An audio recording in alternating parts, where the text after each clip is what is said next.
نمیگه خدایا ما را به صراط مستقیم هدایت کن. چی جوری من به صراط مستقیم برسیم؟ باز بریم به سراغ قرآن.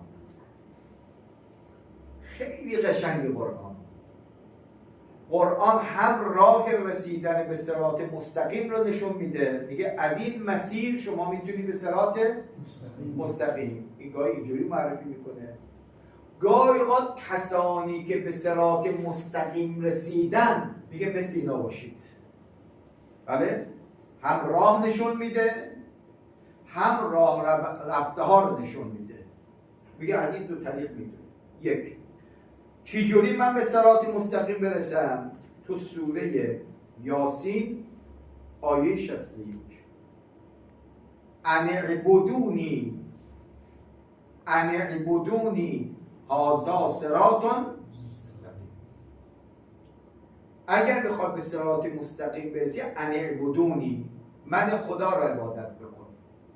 یعنی تنها راه رسیدن به صراط مستقیم عبادت و بندگی خداست.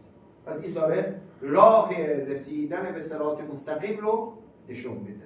یعنی تنها از کانال عبودیت و بندگی است که انسان به صراط مستقیم وارد بشه. ان اعبدونی هذا صراط مستقیم. پس این راه نشون میده. پس یه سوال میکنیم خدایا من چطور وارد صراط مستقیم بشم؟ آیه 61 سوره یاسین ان اعبدونی هذا صراط مستقیم. صراط مستقیم یعنی عبودیت و بندگی منه خدا. یعنی اگر بنده هستی تو صراط مستقیم، اگر بنده نیستی تو صراط مستقیم نیستی. یک راه نه. نگاه یه سری افراد بکن. بله، با این افراد شما میتونید اقتدا بکنید به این افراد، پس شما هم تو صراط مستقیم. کی؟ همین آیه سوره حمد اهدنا الصراط المستقیم. خدایا صراط مستقیم صراط کیاست؟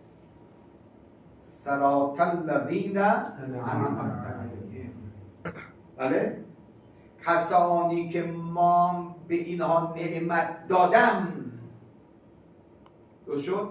به اونها نعمت دادم، اینا در صراط چی هستن؟ مستقیمه. درست شد؟ حالا خدا به کیا نعمت داد؟ النبیین.